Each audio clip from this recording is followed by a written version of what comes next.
In 8.2, what I've done is I've listed out some of our properties that we're going to be putting into use. So really what this calculus has become is keeping track of these properties and then using them together, mixing and matching these properties when necessary for differentiating and integrating various problems. So today, though, what we are just looking at is the differentiation of any kind of logarithms and also any kind of exponentials. So what you're going to see here are two properties that I'm going to be using in my first set of problems. The first property is here if you're trying to differentiate any kind of natural log of just a variable x. So no kind of function within a function here, but you're just trying to differentiate the natural log of x. It's just going to be 1 over x. Okay, so something to just look out for because then you can just differentiate it like that. Here, if we're going to be doing the derivative of any kind of natural log of another function, this is now a function within a function. So what happens is you would differentiate this outer function, which is the natural log of our inner. So the natural log of u would just be just like this. The natural log of a singular variable would just be 1 over that variable. So the natural log of u is 1 over u, but then we have to go in and multiply by the derivative of the inner function, so du dx. So this is also another way of writing it. If you were to just say, what is another way of writing du dx, it's, well, u prime. So it would be u prime times 1 over u. Okay. So using all of these properties, what we're going to go now to is just these example problems, because this is where you're going to see them being used and how they work. So we're going to look at number 15, and I've done this a little bit differently. So I'm just going to step you through this problem that I've already done. So here's our problem, y is equal to the natural log of, and you kind of have this jumble here. So what we're going to do is unjumble it up because we have these properties over here. So identifying that I have a natural log of the multiplication of two different kinds of functions, what I am going to do is I'm going to use that multiplication rule that states this, that if you have the log base anything of two things being multiplied, you can expand it into addition. Okay, so, oh, and sorry, and then I did rewrite this. Watch out for radicals. Write them as exponents. So what I've done in this next one is I've expanded out. You can see that I took the natural log of x plus then the natural log of this piece right here. And then also when I wrote that 1/2, I'm going to use this other one, the powers, to multiplication. So if you ever have a log base anything of some sort of power, you can take that exponent down and multiply it. So that's what I did here. I took this exponent down and I multiplied it out front. So this is what we have. So now I'm going to go ahead and differentiate both sides. There's just the proper notation. I'm going to differentiate y, which is of course just the derivative of y dx, equals, and then the derivative of this. And then we have that rule that we can just take that differentiation term by term if there is an addition or subtraction symbol. That's the sum and difference rule. So I'm going to go down here. That's what we have. So now when you're looking at this, what you're going to be trying to identify is, since we're focusing on how to derive the natural log, what you are going to look for are these two different patterns. If you're trying to do the natural log of x or the natural log of some sort of function, then what you're going to need are these two formulas for differentiation. So what I've done here is, this right now is in green because I've recognized that here is one of those formulas that I can use. It's this one right here, that if you ever have the derivative of the natural log of x, it's just 1 over x. So I'm going to highlight that I'm going to want to keep track of that. And then plus 1/2, and then the differentiation of a natural log of another function. So this is that function within a function. What I have done is highlighted this because I do know that there is a method for deriving the natural log of u, or of another function. So now at this point I observed that in order to write this in the natural log of u form, I've observed that u is equal to that x squared minus 1, that's my function within the natural log. Alright, and then I've also derived u with respect to x, which would just be, bring down that 2x, and that's also written as u prime. Okay, so this is what we're going to have. Using these two rules, I'm going to replace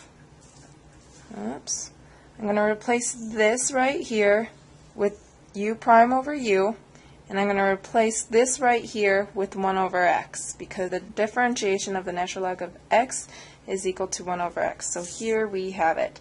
This changed to this, because of this rule right here, and this, this changed to this because of this rule right here.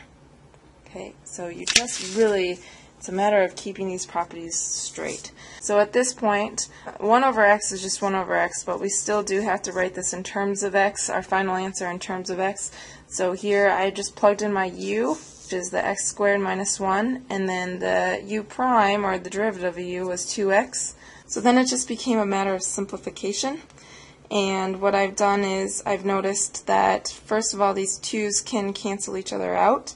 And then I needed a common denominator, so that's what I was doing here. And I'm sorry it's blurry. But then what you're going to get is the x squared minus 1 plus x squared on the top, and then all over your common denominator. And this is what it simplifies out to be. So your first set of problems have everything to do with how do you work these 2 new rules that we're introducing in this chapter. How do you work them? And you have a very vast amount of problems here. I do realize that, but you need to be encountering this need to differentiate the natural logs in various situations. So just tackle them as they come. I do have another one that I'm going to step you through. It's number, I do have another one that I'm going to step you through. It's number 19, and this is what they present us with. So when you're looking at this, we have the function, the natural log of t over t squared. So don't forget, we got to use the rules. Some of you might look at this and say, all right, well, this is easy. I can differentiate the natural log of t, and then I can differentiate t squared, and then I'm going to get just the derivative of this divided by the derivative of this. Unfortunately, that's, once again, not one of the rules that we have. However, we do have the quotient rule. So when we're trying to derive this, we're going to need that, the quotient rule. So low to high minus high to low, all over low squared is what we are going to use. All right, and now here is where we're going to identify this is what I'm going to need my new rules for. So here, that is going to be highlighted.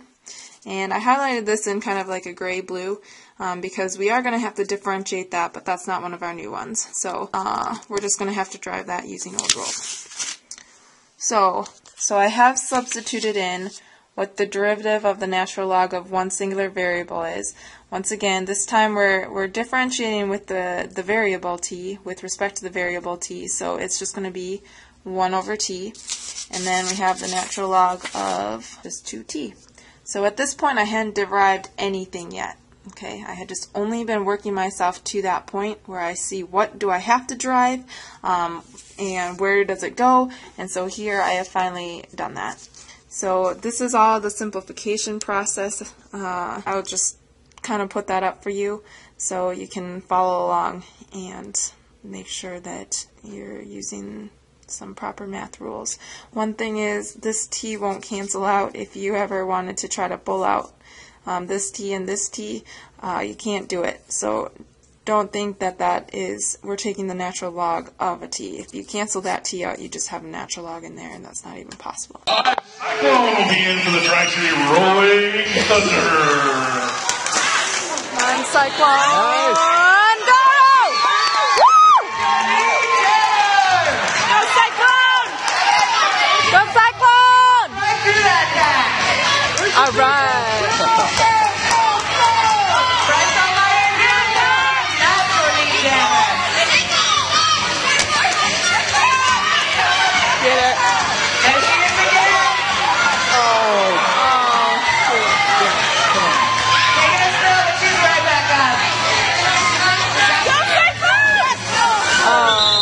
So we aren't done. I am sorry. We have some more differentiation rules for exponentials and logarithms. Let me just quickly recap. What we did in 8.1, we looked at strictly the exponential base e and how you would derive and integrate it. Alright, so we had these exponentials base e's and we would be deriving those. And in 8.1 what we looked at, we were looking at natural logs and how we differentiated them. Now what we're going to be looking at are 4 rules that are exponentials and logarithms other than base e. So no more natural log, no more exponential base e's. We're focusing on these. Okay, So if you had, for example, 2 to the x or 2 to the x squared plus 5, those are exponentials, not base e anymore. And these two are the formulas that you're going to be using for differentiating that type of function. Right? And then we also have these rules. If you have a logarithm base anything other than a base e, then we're not going to be doing a natural log. So these are log base whatever of some sort of x, or if we have an inner function within the outer function of a log, then we're going to be using these. So I'm going to hold it on there. These are in your book in 8.2, so you might want to jot those down and have those readily available to you. I like to actually put these on the top of my paper so that I can just keep referring to them. So to see this in action, we have one more example problem that I'm going to do with you. It's number 45. So what I am going to use is this is a logarithm of a quotient. So I am going to be using the division to subtraction property of logarithms. So a log base a of some sort of quotient, you can expand it to be a log base a of the top minus the log base a of the bottom. So I wrote it like that, okay? And this is technically log base 2x squared minus log base 2x minus 1. Can't expand that out anymore. We don't have any rules for that. However, you'll see that I did kind of skip a step here. This was a power log base 2 of x squared that I brought down the 2 based off of this property right here. Alright, so we're going to just step through this. Alright, the very first step that I had was this one, of course. Okay, and then we're going to derive. And I'm sorry, I did skip another step here. So when you derive this, you would derive this whole side, and then you would derive this side. But what I already did was I broke it up into pieces, because if you're going to derive this whole thing, what you can do is approach it as the derivative of this minus the derivative of this. And then I did pull out that scalar multiple to the front. So what I'm really going to be focusing on is deriving the log base 2 of x minus the log base 2 of x minus 1. These are the two patterns that we're going to want to recognize, because what I have is this formula right here. So if you can recognize a log base 2 of some sort of x variable, and we're differentiating with respect to x, then you're going to know that it's equal to this. So if you can observe that and have that pop out to you, then that's going to be very helpful. And then we're also going to be looking at this rule right here from this chapter. If you can see that I have a log base 2 of a function, another function, this is the rule that we're going to be using. So I'm going to put those right up there. Alright, so in order for me to just label everything here, I identified my inner function of this as x minus 1, and then I derived it. So the derivative of u with respect to x is also notated as u prime, and then I just got 1. Alright, so here's the thing. Once again, where did this come from? Well, it came from our rule. So I'll put this right here. So here we have the log base 2 of x. What that is equal to is 1 over the natural log of a. And I will be filling in my a because we do know my a. But for now, I'm just going to be using this rule. Minus. And then where did this come from? Well, it came from the rule that said if you take the logarithm base anything of u, logarithm base anything of u, it's going to be equal to this. Alright, so now I just have to identify that I actually know all these pieces. The natural log of a, the base that we're talking about is 2, so I have the natural log of 2x. Don't forget about that 2 there that we, remember, pulled out at the beginning. Alright, and then we have this u prime, so that's where I'm going to start filling in. My u prime was just 1 that I found, and then the natural log of a, once again, the base that we're dealing with is going to be what we're put in here, so the natural log of 2 times x minus 1. Alright, and then I'm just going to hold this over because then I did simplify. Okay, so this is our final answer. Really the biggest challenge here is to keep all of these rules straight, that you have a rule. What I would suggest doing is kind of just have like a wall of these so that you can just kind of start to identify, yeah, I have a rule for that. Yeah, I have a rule for a log base 2 of some sort of function. We have a lot of them, I know. Look at all my paper. I just wanted to look at all my paper everywhere. Have these. Possibly we have a cheat sheet So we'll have a list of all of these. These are also listed in the front of your book.